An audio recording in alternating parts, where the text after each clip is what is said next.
Good morning, everyone. Good afternoon, good evening. How are you all doing? My name is Amanda Ellis, and a very warm welcome to my channel. I'm recording this on the 3rd of September. The intention of this video is that we're going to have a deep dive look into the overall energy of the month ahead. And hopefully, if it's worked and if I've remembered how to do it, you are now seeing a split screen. So you'll be able to see the cards, the crystals, the runes. I'm going to pull some, well, I've already pulled 3 runes actually. We'll talk about that for September. So I think we're just going to dive straight into it. The first thing to say is that September, for me, and for many of us, of course, always signals the start of a new year in many ways. Certainly it's the start of a new school year. It's the turn of the seasons. We have the equinox taking place on, let me just have a look at my notes, around about the 22nd of September, dependent upon where you are in the world.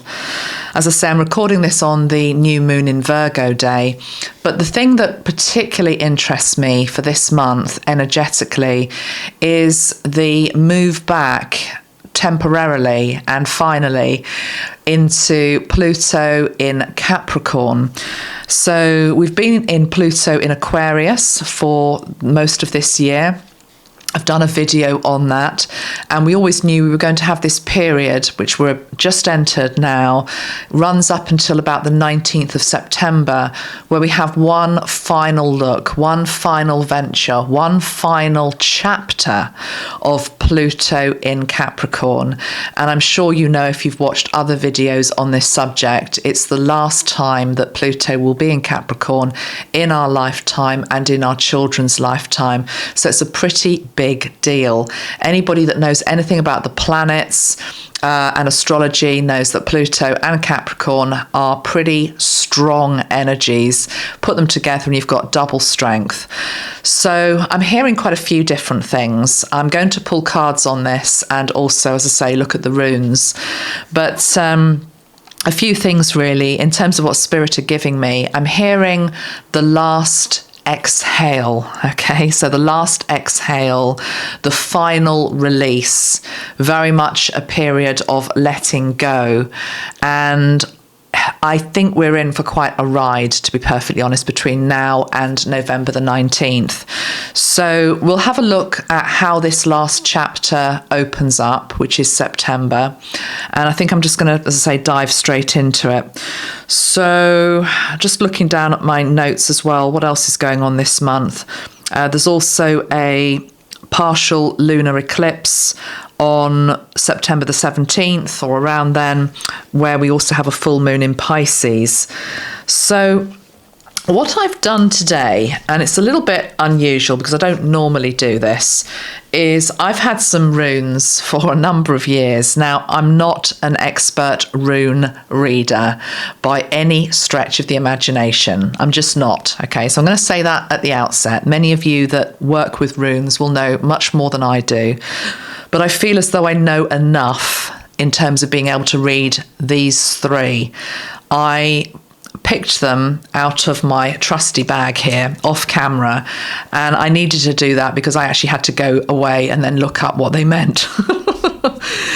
So we're going to start with the runes and then we will do the cards, and I suspect the cards will complement what the runes are saying as well. So as usual, apologies for my pronunciation, which is probably going to be incorrect, but the first rune that we've got here is this one. If you look at the camera, hopefully, which is showing it, it's Hagalaz, something like that. It basically means hail. Okay, so this is the first one that I pulled out of my bag. And what I've written down here, what I can gather, is that this particular rune is about, it's not just surrender, it's about things being completely out of our control. The analogy is of hail that destroys the crops but nourishes the soil. I read that somewhere. It's about disruption, but ultimately it's about transformation.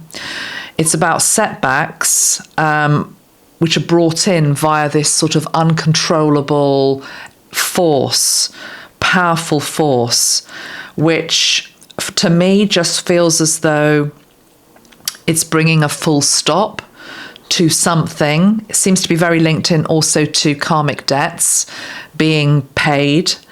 And it just feels as though it's perfect for this Pluto in Capricorn chapter that we're in. So very, very powerful start to the reading, this one. It also can be about sudden change that comes in. And, you know, I mean, this may also be weather related as well. It doesn't it could be anything. But, you know, I'm reading this in terms of the collective energy, but also what might be coming up for you in your life. So sudden change, something that you don't have any control over.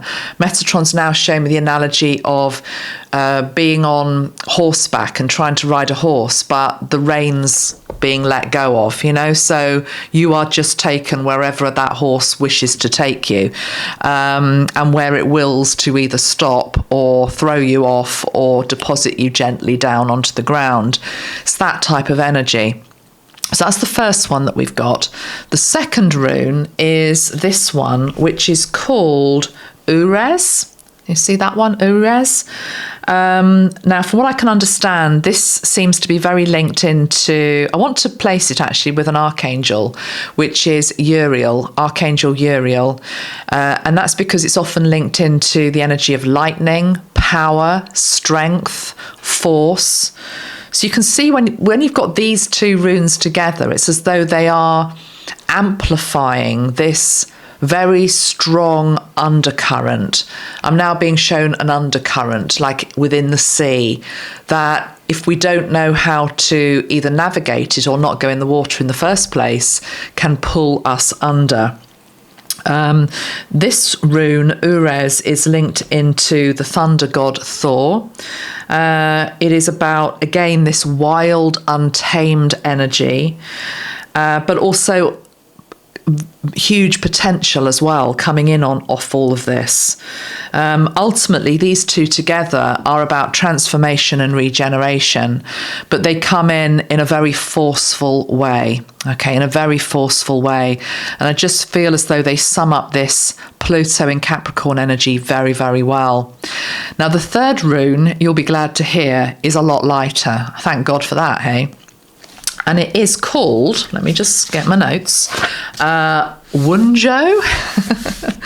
And it's the energy of happiness, delight, joy, luck, prosperity, success, deserved reward, celebration, and achievement.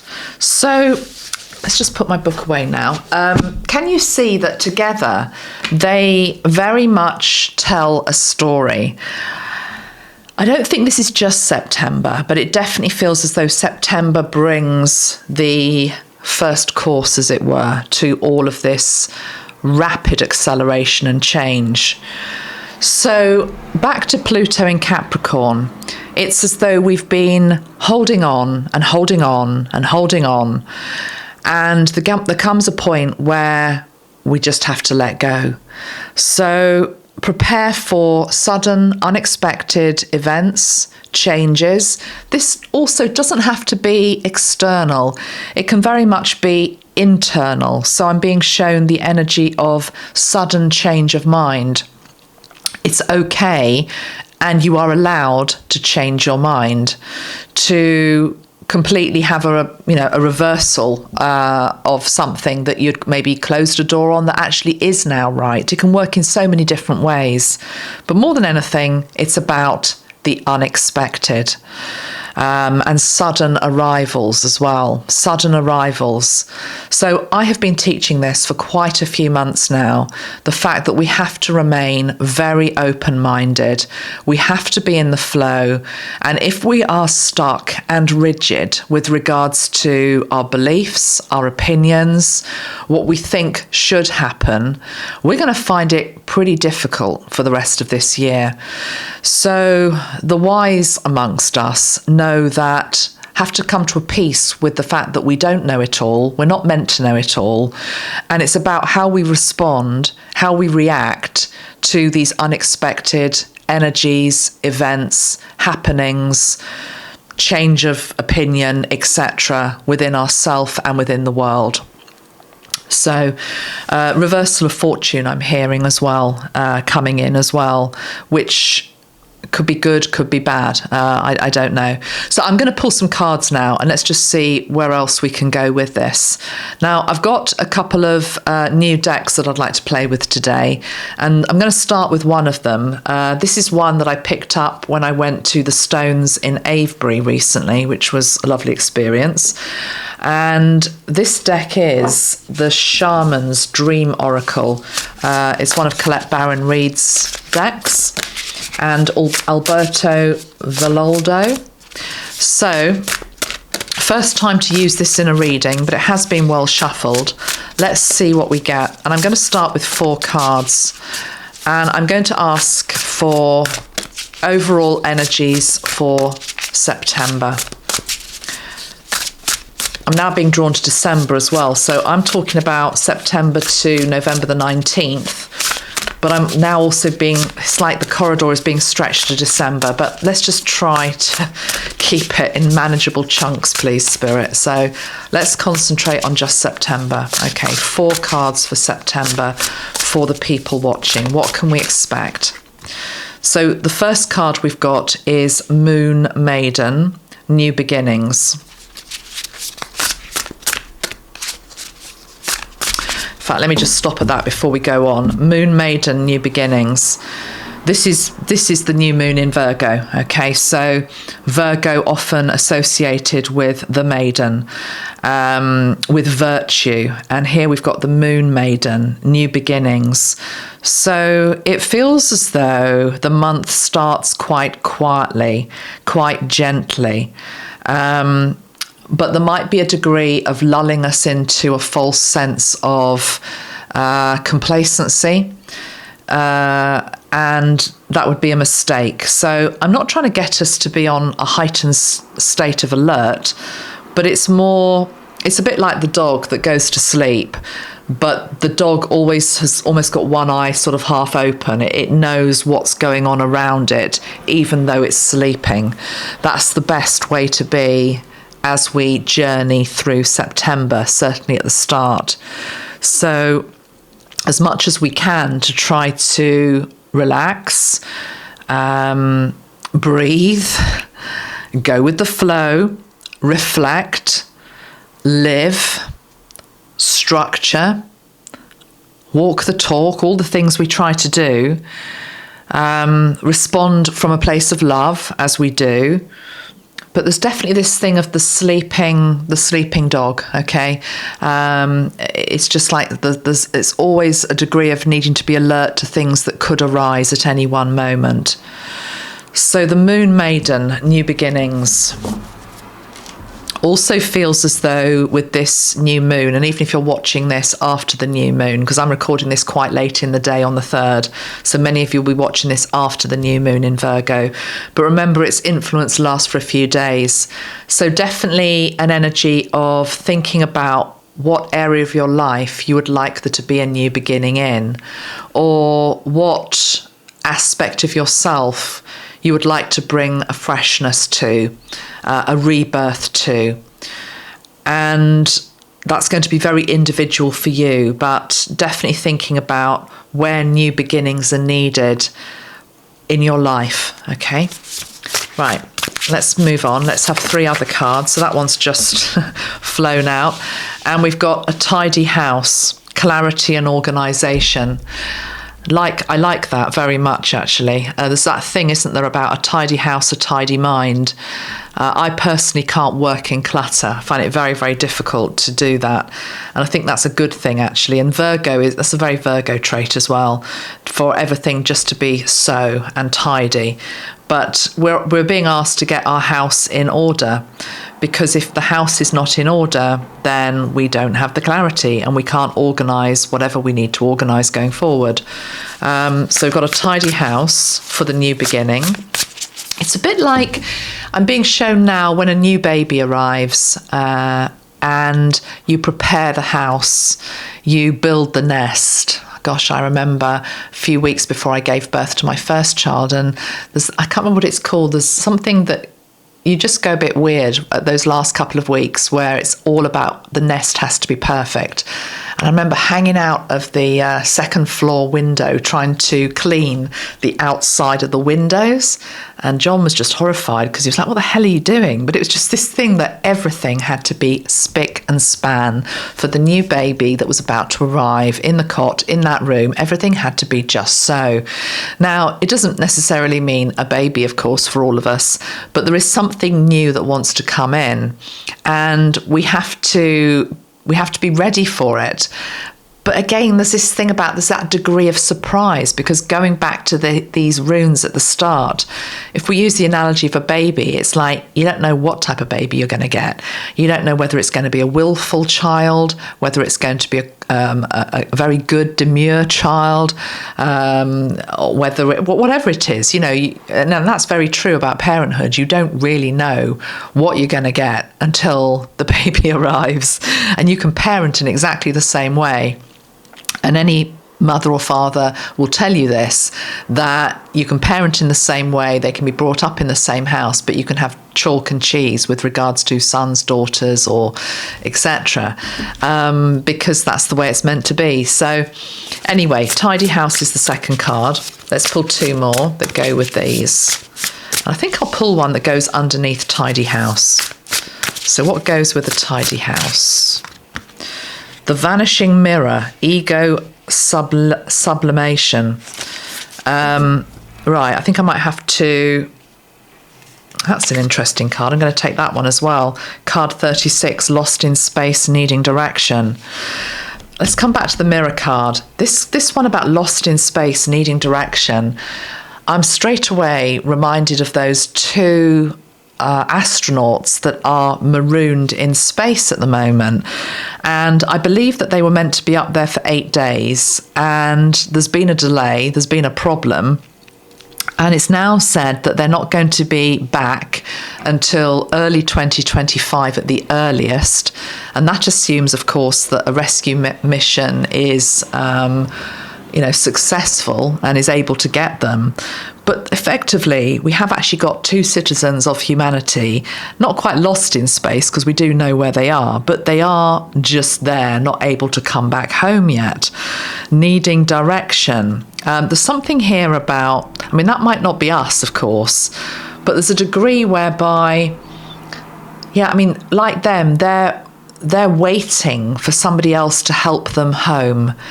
They're waiting for expertise to come in to guide them home. It's also a test of endurance for them, mentally, physically, spiritually. In all senses of the word, it is a baptism of fire that they're going through up there. Have they been trained for these days? Yes. But is this an exaggerated expression of what they thought they would get going up into space? Absolutely.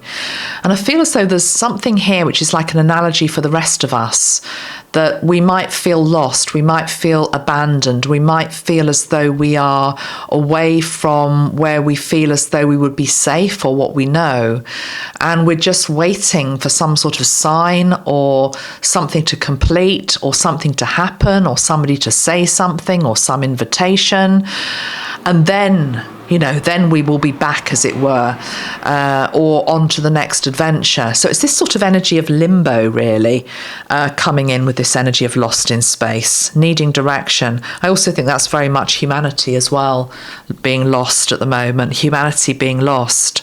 And, if you look at the card, there's this blinding light over the lady's head, which is just this flash of inspiration, hopefully, which is going to come in to help us out. Is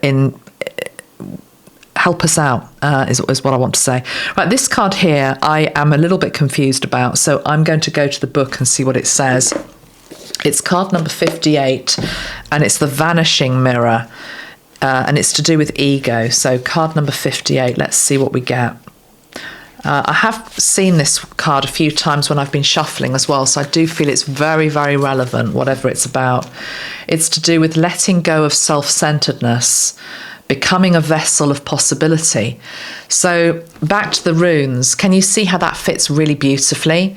Because the runes are saying, make way for the new, make way for something unexpected, make way for opportunity. I did a reading this morning on Facebook and Instagram, which was all about huge number of doorways opening up.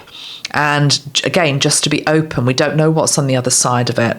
So here we've got another card talking about the fact that we need to become a vessel of possibility. That's a really quite profound statement, actually, to become a vessel of possibility. It says, do you ever wonder if your self-definition has become too rigid, too fixed around what you've come to learn, so that you contract your life into zones of safe versus unsafe?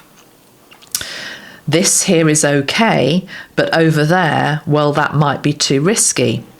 Judgment, fear, self-righteousness, and overconfidence are only some of the traits that keep you from evolving. It talks about the fact that we're all products of conditioning. So remember that this is part of the human experience. Yet you are not meant to remain static. Seeking only what you expect, even if it appears ambitious, is still too narrow. This is what the runes are saying, and it actually says here, when you focus too much on yourself, you become a servant of the ego. It edges God out, removing the magic of possibility. Feels as though there is an energy of, whether you want to call it God, spirit, destiny, source, divine will, wanting to come in and move us on. And it might be painful, just being real in terms of what that might feel like initially, but we have to trust that whatever it is moving us on to a better place. It's moving us onto a higher version of where we are right now. And it's very much non-negotiable, is what I want to say. So this card here, the one about the mirror, it says, imagine looking into a mirror and seeing only what you are now. If you can let your self-definition soften, moving beyond the veil to your potential, a magical emptiness exists where all things are possible. Look again, who could you be? What would you see reflected if you allowed yourself to be other than how you define yourself now? Yeah. So, particularly with this card, Lost in Space, next to it, it feels as though most of us have got actually very little idea of what we are, what is possible, what we could be, what we could evolve into. And I feel as though we're going to be shown. But it does feel as though it's a little bit forced in some situations. It's a loving push in the back, or maybe a little bit more than that as well. It's also feels as though it's linked into survival and tough times. And it's only sometimes when you go through those tough times that you realise how strong you are. It's the truth, isn't it? So there's a bit of that energy coming through. Let's see what else we've got. So let's put those two underneath that. And the moon is highlighting all of this. The moon is stirring your subconscious and asking you to really think about who you are, what you wish to become, but it's about going beyond that. And I tell you what, Archangel Metatron is a brilliant guide to have with regards to this whole process, because many of you know Metatron, meta means to go beyond. So Metatron will always take you beyond what you feel you are capable of doing, or what you are capable of surviving or living through or enduring. So definitely call on Metatron during September. Okay, let's have a fifth card now. I feel like I'd like a fifth card. And we've got the Father Gate. It's exactly what I just said. We've got the bold step forward, the Father Gate. It's as though we're limiting ourselves to the gate that we can see, whereas actually there is a gate beyond the gate that we think is the final one. And it's, again, the light is there. It's the same light that we've got in this card, Lost in Space, that we can see there again. So I definitely feel as though there's destiny driving us on. There is spirit driving us on. And it feels as though the human race, the collective, is being pushed past a place of comfort. And some are really going to resist this. And my advice to you and to myself would be don't. Don't. Or everything that we've been talking about for many years on this channel is becoming more and more relevant. The energy of needing to know how to flow, swim, ride the tides, all of that is coming in. But yeah, look at this beautiful potential, the Father Gate. There's something about, although it says the Father Gate as in father, going farther, I'm being shown father as in, our own father, our parent. But it feels as though this is God the Father. And don't get triggered by that. I know some people say God the Mother, but God the Father is what I'm feeling here, linked into this particular message today. The masculine energy of God, for example, that side of God, that face of God, coming through, all these beautiful light particles coming through. And coming through just when it's needed the most, basically, as well. So there's something here about humbleness, being humble before God, Creator, Spirit, and whatever this is that gets us to a place of humbleness is ultimately for our own good. But it might not feel like that at the time. Okay. Let's pull some more cards and let's go to another deck now. So let's put those there. Move my little candle. Hopefully you can see all the cards. Let's do that. Let's go to some tarot. So I've deliberately chosen a tarot deck that I find quite hard to read, actually. But it's sort of, that's the energy of these times. It's like, it's not going to be easy, so let's choose a harder deck. The deck I'm using is Dreams of Gaia Tarot. And let's see what we get for September. So again, please, Archangel Metatron coming into this session. We've got that card just flipping out. Let's see what there is for September. We've got thought. Yeah. So again, we've got the energy of thought.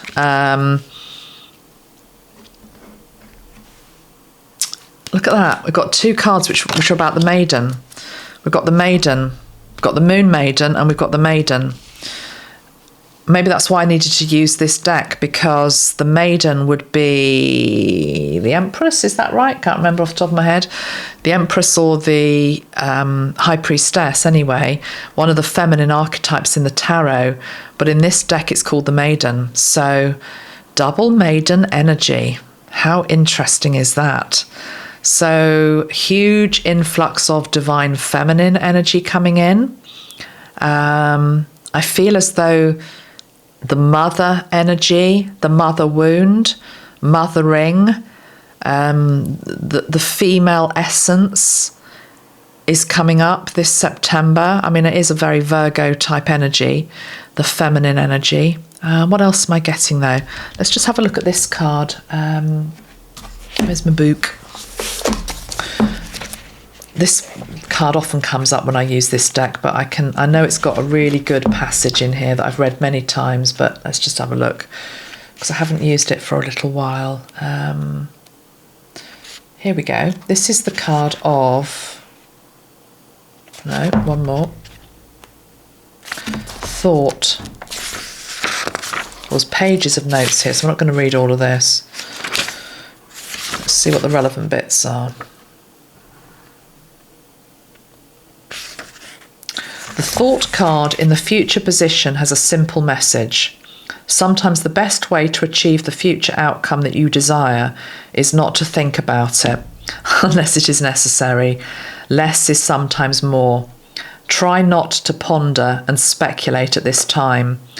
Rather than fill your mind with thoughts of what if and maybe, just set your intentions, learn what you need to do in order to achieve the outcome you desire, and then allow yourself to stop thinking. and simply do what needs to be done.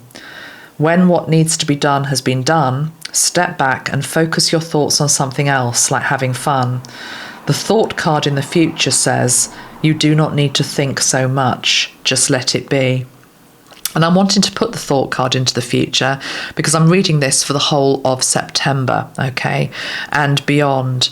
Because this card also, obviously, in a present day situation would be being mindful of your thoughts and what it is you're trying to manifest and trying to create. But linked into the rest of this reading, it feels as though this is much more about, again, letting go. It's the opposite of the ego saying it has to be this way. It has to be this particular type of relationship. It has to be this particular type of job. It has to be this particular type of house that I want to move into. It has to be this particular type of teacher, this particular type of course. No, it's surrendering all of that. It's a complete surrender, actually, of the ego. But, ego generally doesn't like to acquiesce. So there's definitely something that's coming in that's forcing a humbling of the ego. I'm feeling this September, okay? And ultimately, as I say, it might be a little bit uncomfortable because it might not be a natural position that many people have maybe found themselves in before. But ultimately, it'll be for our own good, okay? It's definitely that parental energy coming in and doing something which is ultimately for our own good, that we can't necessarily see that what we're doing or how we're behaving or what we're thinking is harming ourselves. Maybe it's a collective energy linked into the planet. So something that comes in and just makes a about turn. Let's pull a few more cards. What goes with the energy of the Maiden, please? We've got the Six of Cups, which is the energy of the past.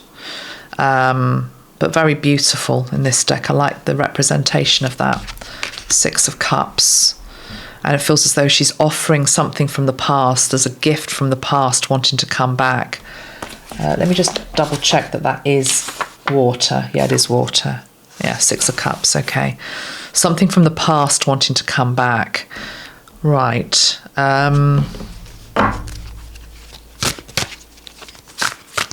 What goes with that?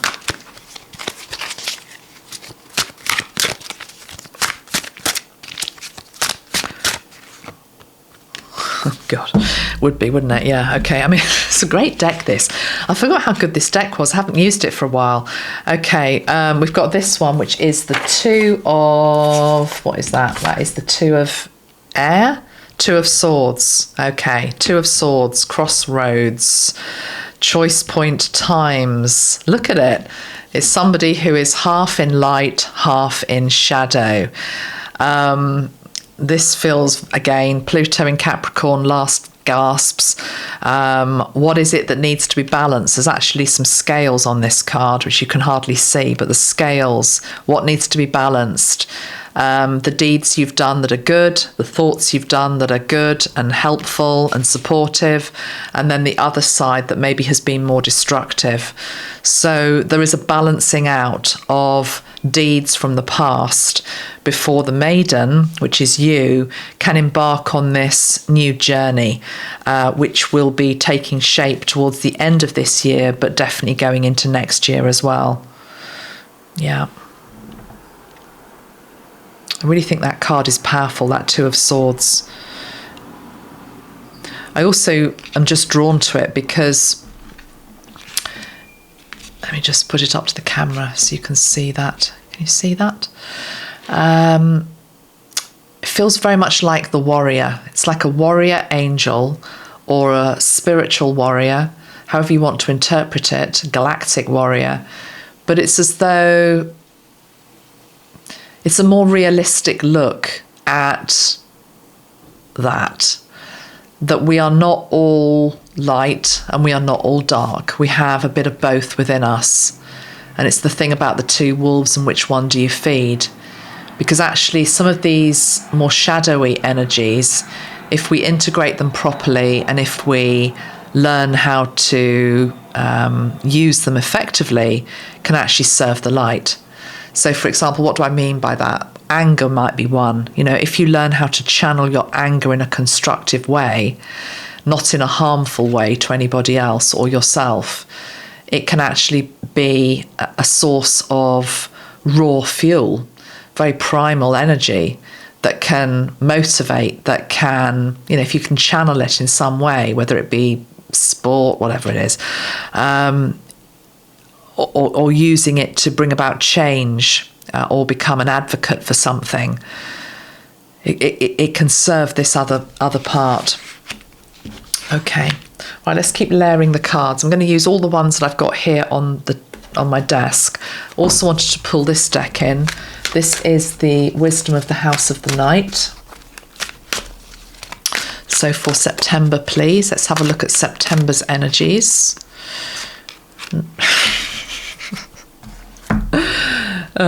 Just makes me laugh, really. I mean, we've got fulfillment. I was thinking that's good.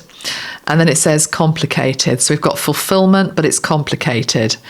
Can we go back to the runes that we started with? Oh, gosh, that flame was hot.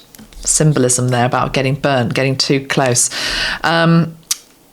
This is all about, you know, difficult energies to get to the fulfillment. This third rune, what was it called? It was called Wunjo, which is about happiness, success, joy, achievement, rewards. It's all brilliant stuff. But we have to go through the fire. We literally have to go through the fire to get to that. And it's the same message we've got with these two cards. We've got the energy of fulfillment and complicated. So we can get there, but it's a bit of a maze that we have to go through to get there. But ultimately, I keep saying the same thing, the reward will be worth it. Okay, let's pull two more cards from this deck. Tell me more about complicated, please. Tell me more about the energy of complicated. Why is September complicated? Anything else to add, please? What is complicated? We've got the moon and we've got message. So, I mean, the moon, again, we've got another card here representing the moon. We've got a black cat underneath this moon. But the moon is what is veiled, what we can't see, what is submerged, what is hidden, basically. So there are potential traps this month that you can fall down unless you are listening to the inner messages. We've got the card of message here. Spirit wanting to give you messages to... Effectively, what's going on is that ultimately the universe is trying to help you and support you so that you don't go round in another loop. You don't keep repeating the same patterns. Pluto in Capricorn is coming up for this last time to say, we will get you to where you need to be, whether you like it or not. And the mistakes of the past cannot be made again and again and again. So, okay, so what I'm hearing now is that some of us that are, I just want to say, a little ahead of the curve, so have been doing a lot of the inner work, who are ready to graduate, whatever you wish that to mean, okay, to elevate your frequency maybe to the next level, to have wrung out all of the juice from Pluto in Capricorn, to have really tried to, I don't know, close off the karmic situations, forgive what needed to be forgiven, be compassionate where you needed to show compassion, turn the other cheek where you needed to turn the other cheek, keep the faith, all of that. It's as though, it's a weird thing to say, it feels as though the traps might be greater for you. And that might be, well, that's not very fair. We're the ones that have done all the work. What do you mean? But the biggest test comes before the greatest levelling up. I've seen this time and time again in my own life. It's not that you're trying to be deliberately tricked and tripped up, even though there is a trapdoor that you could fall down. This is all metaphorically, of course. It's the fact that Spirit wants to make damn sure that you really do know what you're doing. It's a bit like passing a driving test, okay? So You can have had loads of lessons. You might know how to drive, but you've still got to take the test. And they will throw in maybe some particularly difficult hills or places to park or whatever it is that you have to do to pass your test these days, you know. It won't necessarily be made easy for you because it's not meant to be easy. You're meant to achieve the gold medal or silver medal or bronze medal, whatever it is you're going for. But it's for your own sense of satisfaction and your own sense of achievement and fulfillment, which is shown here in this card and also in this final rune as well, Wunjo. If everything's just handed to us on a plate, we don't appreciate it as much. It's a bit like the mature wine. The mature wine only tastes as good as it does because it's been left for so long, because there's been a waiting process, there's been a fermentation process. It's matured over many years. So a bit like a fine wine or a fine cheese, you have to appreciate that it's been a long journey to get to where you are. And what am I talking about in terms of where you are and where you're going? I'm talking about moving into Pluto in Aquarius. The people that are really going to use the Pluto in Aquarius energies in this lifetime from November the 19th onwards for the rest of your life, quite frankly, to really go for it. You are getting the last bits out of this concentrated period of change, which we're in now, to steer you going forward. That's what I'm feeling. So, and but messages are coming. Messages are coming. Let me have one more card with regards to this message.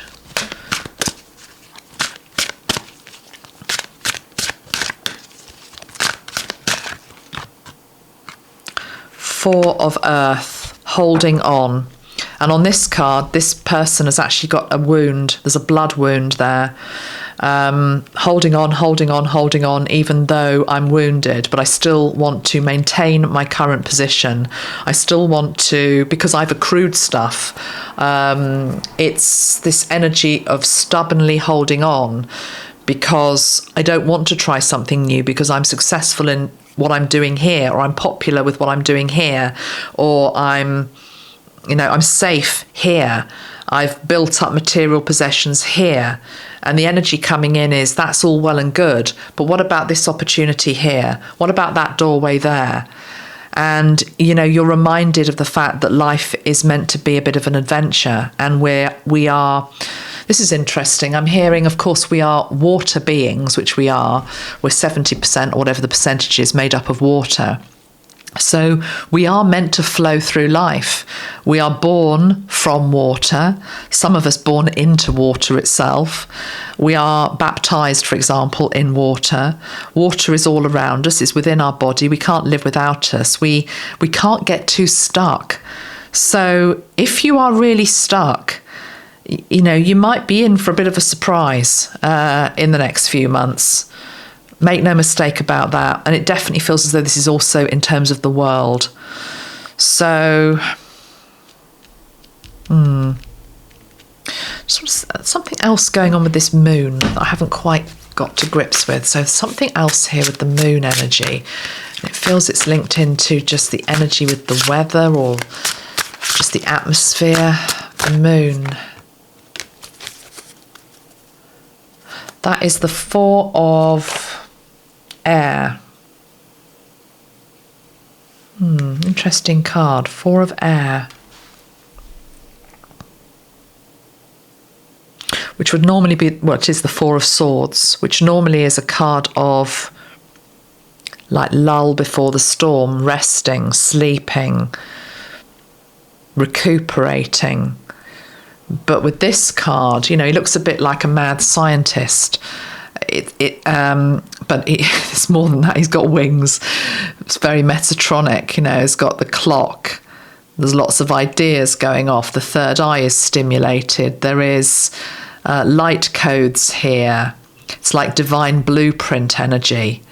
So whilst you think that nothing's really going on, everything is going on, I want to say. Everything is going on. It's as though there's loads of stuff going on beneath the surface that we can't see in our world right now. There are plans afoot. And I'm talking about you and your life in particular. You know, it's as though you aren't abandoned by spirit. We come into the planet alone, we leave alone. Sometimes you can feel alone whilst you're here, but it's as though there's always this being watching over us. It does feel very much like Metatron. Let's just see what they call this card. So it's the Four of Earth. Yeah, Four of Earth. No, it's not. Sorry, it's the Four of Air. Oh, we've had 2 fours. Okay, it's the Four of... Come on, Amanda, get your head together. Sorry, I do find this deck a little bit difficult just because it's a great deck. It's just me. Anyway, enough of about that. Right, what is this? This is again, it talks about order. Where did that card we had about clearing out your house? Again, it says the Four of Air symbolises the importance of ordering your environment and giving your day structure. Clearing out your house, banishing clutter, following a routine. So that's the second message we've got about that. Yeah, order, patterns, habits. There's something about this being on this card. He just feels very wise. He's got his hands behind his back. It's like everything's as it's meant to be. There's nothing to worry about. You are where you're meant to be. We are where we're meant to be in this collective. It's all going off around you, but everything's okay. Everything's okay. You're going to be okay. There's this fulfillment. There's this happiness coming. But you have to go through this, whatever this is that's coming in our lives. And it feels as though it's at a macro level, something coming in to shake the world. And it's probably all of it. It's probably politically, it's socially, maybe unrest, more than normal, earth changes or things happening with the earth. But it's also in our own lives as well. So we've got to be like this character here. We've got to remember that keep a cool head, that you got wings on your back. You're born for these times. There's a blueprint underneath what's going on right now, as it is written, as your life is written. Your life is not coming off the tracks. The train is not being derailed. It's as though if your life and you is a train on a track, it's not being derailed, it's being rerouted. It's as though the signal, the journey that you thought you were on, and you're waiting for the green light just to keep going down that line, it's as though that the signal is changing and you're being diverted, you're being derouted somewhere else. And initially you think, what the hell is this? I don't want to go down there, I want to go there. But you have to surrender into it. You have to let go of control because there's a higher force at play.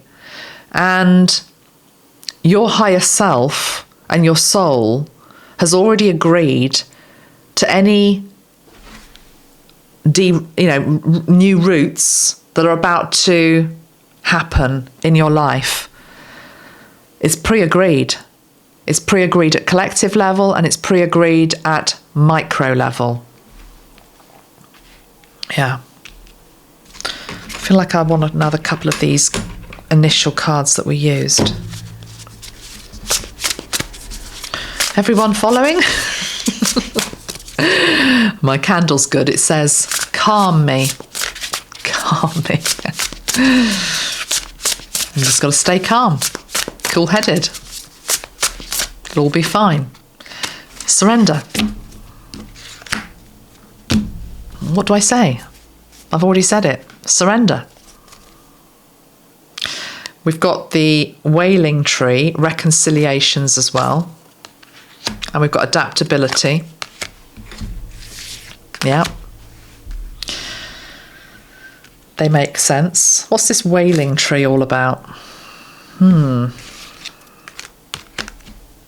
have a look.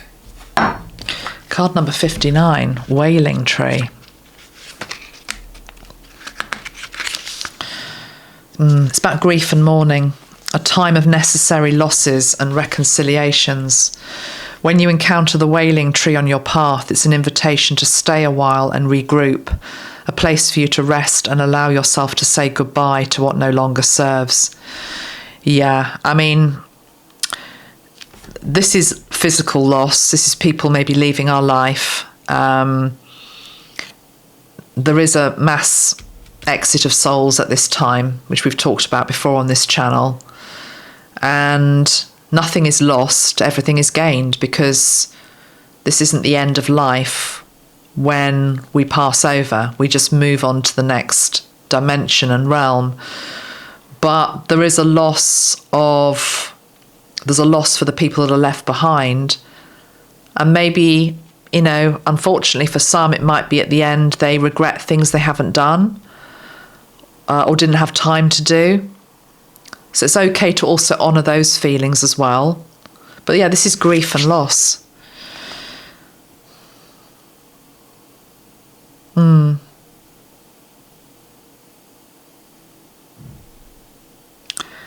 It says life is not either or, it's both and, this and that. So as you dive in and process this, allow it to become a temporary travel companion on your journey. You have to feel the feelings, basically. You have to feel the feelings that are arising during this Pluto in Capricorn energy. And I have to say that card to me is just very, very Pluto in Capricorn.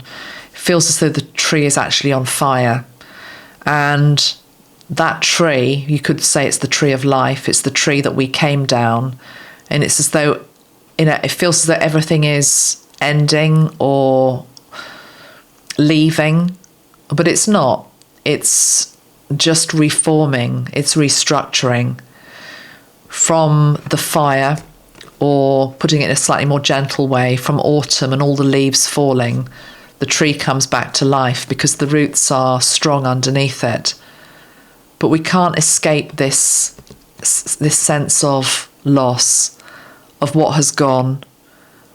But we have to also hope for what is to come. It's what Metatron said at the start of this video. It's the last exhale. It's the final release. And what we like to do as human beings is skip happily on to the next thing without looking back. But because Pluto is not going to be in Capricorn in our lifetime ever again, or our children's lifetime ever again, we have to finish this properly. And it means honouring all of the feelings, feeling all of the feelings, going through it, going through this ring of fire, basically. I know there are also eclipses coming up, one towards the end of September, one at the beginning of October, and I will, you know, revisit this and talk about that another time. In terms of spirit help, I very much feel the energy of Metatron, as I've already said. The fire elemental spray is a pretty good one to use maybe this month. And fire element is about action. And again, it's that sleeping dog analogy, just remaining alert and being prepared for action, but also knowing when to rest. Fire's a bit like that. It flares up and then it dies down, and then it flares up and then it dies down. Because there are going to be times where we're going to need our physical energy. So when you feel tired, rest. And when you know that you need to move and do, then harness that energy that you have built up in reserves for whatever it is that you're needing to do. Let me just use the fire energy.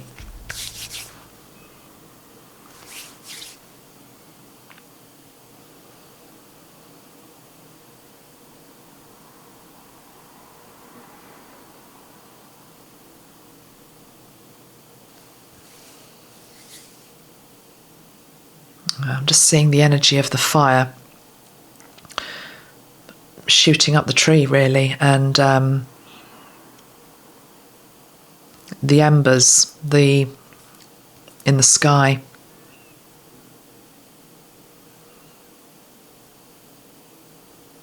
It's interesting. I'm now being shown the burning bush. Moses, the burning bush. I'm going to have to look up what the burning bush was about. I know it's linked into Moses, but the symbolism of the burning bush. Let's have a look. What is the burning bush, Moses? Burning bush, Moses. Why did he see it? Exodus 3, 1-14. There the angel of the Lord appeared to him in a flame of fire out of a bush. He looked, and the bush was blazing, yet it was not consumed. Then Moses said, I must turn aside and look at this great sight and see why the bush is not burned up.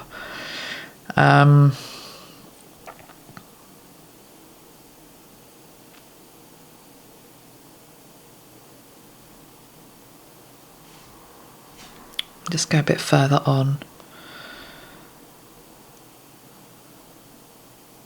The people of Israel cried out to God to be rescued from their misery as slaves in Egypt, and God heard them. He was ready to set them free. But first God had to reveal himself to Moses in a convincing manner that would prove his power and his purposes. God had to get Moses' full attention. He did this by appearing to Moses in a burning bush, yet a bush that was not consumed. So it's the revelation of the Godhead. Now, there was something with regards to one of these runes. Let me just get my notes back. Which one was it? It was this first rune, Hagalaz. I read somebody had written down hail. It's about hail that destroys the crops but nourishes the soil. Because it's the same with the burning bush. The bush looks as though it's on fire and about to be destroyed, but actually it's not. It comes back stronger. So, yes, they're the same sort of messages we're getting now. So I wonder whether this light that we've got represented in a few of these cards, where was it? Let's have a look. This one in particular, Lost in Space, the light coming in, feels as though, sorry, can you see that? Yeah, the light coming in. It's God, it's spirit, it's creator appearing in light in some way, some sort of light phenomenon. Interesting. Okay. Right. Where were we? Anything else? I'm going to pull a final rune. I think I'll close this reading out. So I'll have to look up the rune because I don't know the runes off by heart. So let me just get a rune meaning map. Do this together. Okay, right. Let's see which one I get. I'm just going to close my eye. Oh, I can't see what I'm doing anyway. So one more rune for September, please, Metatron. That one. Oh, isn't that funny? It hasn't got anything on it. That's not a bloody rune. That is just a piece of black tourmaline, but it was in my... okay. I want to say that's the void. It's not even a rune. It's just a piece of black tourmaline. What is black tourmaline? Tourmaline is protection, spiritual protection, being grounded. I do want to have one more rune. Let's just go for it. Hold on. It's quite funny, isn't it, that? There was just a piece of black tourmaline there. Is this a rune? Yeah, that is a rune. Right, what is that? So those of you that know runes, you can now jump ahead of me and tell me what that is. I need to go to my little chart and find out what it looks like. That looks like... Oh, God, the pressure. The pressure. Oh, yeah, I think it's that. It's that one. It is... Oh, I don't even know how to say that. Oeoel. Oeoel. Oeoel. Rune. Okay.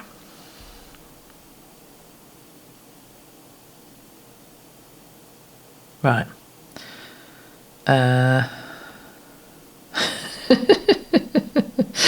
This seemed like such a good idea when I started off. Hold on. Meaning. Are you still with me, guys? Odal, is that it? Oh, God. Help me out in the comments, guys. I think it's now. Oh, yeah, that's it. That's it. I got it. Right. Othala speaks of both individual and collective inheritance. It's the land of the ancestors, the homestead, and all inherited wealth. It's the traits passed down through our DNA, our language, and our culture. So it's about inheritance, is it? Okay, inheritance. Well, that's good, isn't it? That must be good. Yeah. Okay, well, I'm just going to take it that is inheritance. So that feels as though it goes quite nicely then with this one, which is to do with reward, that we get our inheritance. What does that mean? It means that what we've gone through this age, I want to say, of Pluto in Capricorn, through many years, maybe many lifetimes, those of us that have really done our best to get out of it what we were meant to get out of it, we get the inheritance. The meek shall inherit the earth, is what I'm hearing. Humbleness. There's a gift coming. There's a gift coming. What is the gift? There is a gift coming. There is an inheritance coming. What is the gift? What is the inheritance? Perfect. We have the cosmic womb. The divine feminine is the gift and is the inheritance. It's the birth of the divine feminine. It's the cosmic womb. That's why we had the two maidens as well. We had the maiden cards. So absolutely, there's going to be the last throes of the patriarchal energy. Does that mean that past November the 19th, we're never going to see it again? No, of course not. But it just means there's going to be a grand clearing out. So heavy patriarchal energies in our world are in for either a renaissance moment, I'm hearing, or a clearing out, a purging. I mean, don't forget as well that God's spirit creator gives everybody chance to transform. And so you may also see people in the world who exhibit very strong patriarchal energy embracing the divine feminine energy. And that will be quite a turnaround. And that will really necessitate that you have an open mind, because it will be like, hold on, but they're like that. Well, maybe they were like that, but maybe they're now like this. Maybe they're moving into something different. So if you're in that sort of pointy finger type energy of, no, they're that, and they can't be that, realise that that reflects a resistance within you to moving and changing also.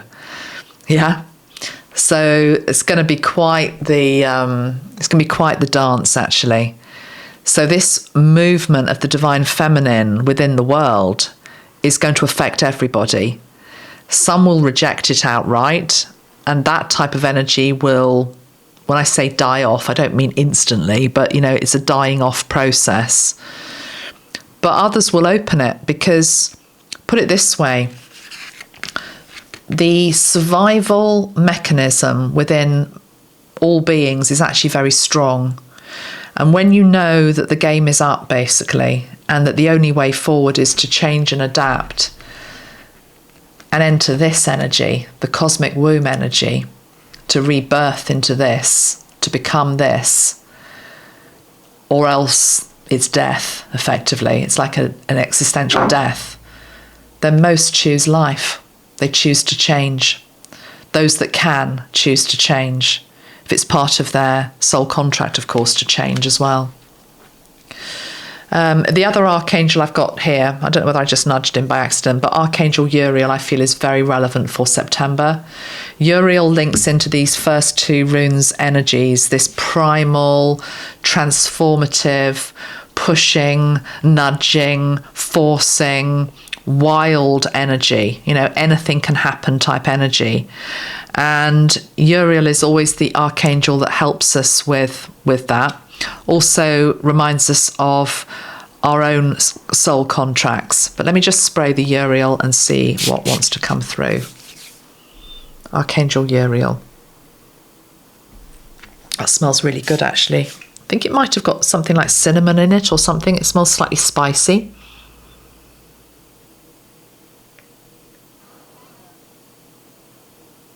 And Uriel is talking about all of the notes being rearranged. All of the notes being rearranged. So it's a bit like life as this grand symphony, playing a certain way, expecting it to carry on playing a certain way. All of the notes being rearranged. He's showing me a piano keyboard, and it's as though all the keys being taken out and rearranged in a different way. So even if you tried to play the old tune, it wouldn't sound the same because all of the notes have been put into different places. It would sound completely different. That's what we're moving into. So I think there's also going to be quite a lot of activity with the energy of hearing and our ears, sensitivity there coming in. What else, Uriel? But it's about having our ears open as well, having our ears open as opposed to closed. So it's not just what we see with our eyes that we either reject or accept or question or reflect on. It's our ears. Our ears are blocked, he's saying, in many cases. People's ears are blocked because they don't want to hear anything that challenges the status quo or the way that they see the world. They just want reinforcements that, yes, this is the way that it is. But he says we're entering times where that's not going to be possible anymore. So it's going to become very uncomfortable for people who just have this sort of four of earth energy, which is just stubborn. Because even though this being is standing here and there's nobody else on this card in the vicinity, he's still got wounds. He's got blood wounds here from holding on too tight. You can't hold on too tight. You have to have open minds, open hearts, open ears. And Uriel is saying, I will help you with that. I will help you with that. So I'm going to leave it there for today. Oh, no, let me pull one card from Quan Yin because I have got this deck sitting here which we haven't used. So let's just do that. And we also have Quan Yin sitting here, so I don't want to ignore her. Okay. Quan Yin, September. Quan Yin just feels as though she fits very nicely into September's energy, generally. Very Virgo. What have we got? We've got Spin the Silken Thread, Divine. It says, in creating precious silks, there is a sorting process of sifting out that which is broken to find that which is precious and pure. You are commencing a new cycle, and it is time to release that which does not align. Choose to release all vows, agreements, and connections that no longer serve your highest good. Right, that's a really important card because it talks about the energy of vows, releasing vows. So I feel as though Quan Yin, and I also want to bring in good old Uriel, very potent duo to help us release vows. What are vows? Well, they're things that obviously you know, but a lot of them are vows that you don't know that you are still bound to. They're linked into maybe past lives. They're linked into karmic contracts. Vows can go back many lifetimes where we've agreed to something, or to hold a certain position, or to be a certain way, to be with a certain person, to do certain something. And what I'm feeling here, as I'm sitting here talking about vows, is what Uriel and Quan are saying is that you don't even need to know what the vows are, because it's almost as though I'm hearing them say we're out of time. It's like there's no time for lots of navel gazing. I'm not being rude, but it's true, you know, navel gazing and going back into, you know, well, what have I done and what have I said and what vow? I mean, you can if you want, but you don't have to. It's as though, because what they're saying is your higher self knows anyway, and spirit knows, and all parties, whether consciously or subconsciously at some level, know that the game is up, that the game is about to move on to a different board is what I'm hearing. It's a completely different game. It's a completely different board. So you can just ask for vows to be released. Now, of course, some of you will be comfortable doing this with Archangel Michael as well. Call in, you know, whichever being you feel comfortable with. But I definitely feel as though Uriel and Quan are here. And I'll tell you why. Uriel is fiery. So Uriel will help to, and Uriel is also linked into justice and what is fair. So it's about balancing out. And if you ask from a humble, open heart to be released from any vows that bind you, from anything that is standing in your way of your future, that no longer serves you, Uriel's fiery energy will help to cut the cords, burn them away, etc. Quan Yin comes in to remind you about mercy and compassion, to remind you to give thanks to any vow or contract that you've had which has served you up to this point in time but might not serve you any longer. Okay. So there's this gentle grace of just letting it go. And she's always got this beautiful, gentle energy. And I just see this beautiful sort of lantern or balloon just being released energetically. It's symbolic and it's just being allowed to go. So this is something you can do at some point through September, whenever you feel drawn to, just to sit with spirit, sit with your higher self, call in Quan Yin, call in Archangel Uriel, and ask for any vows that are now redundant and no longer serve you, and you do not need in this next chapter of your life, to please be released from you. And as you do that, you might be shown a particular area on the body where this is rooted within you. And if so, just breathe into it and release. It's what Metatron said at the start of this reading. It's the great exhale. Release, exhale what no longer serves you. So absolutely, it links into vows as well, okay? Yeah, you are commencing a new cycle, and it's time to release that which does not align with your true heart. Release all vows, all agreements and connections that no longer serve your highest good. So it definitely feels as well there's sort of like a shuffling around of maybe friendship groups, acquaintances. And again, you know, it just can be done in a very loving way, in a way that is gentle. It doesn't have to be confrontation. It's just, you're going to know that there are certain people in your life maybe that no longer are meant to walk with you on this next part of your journey for whatever reason, okay?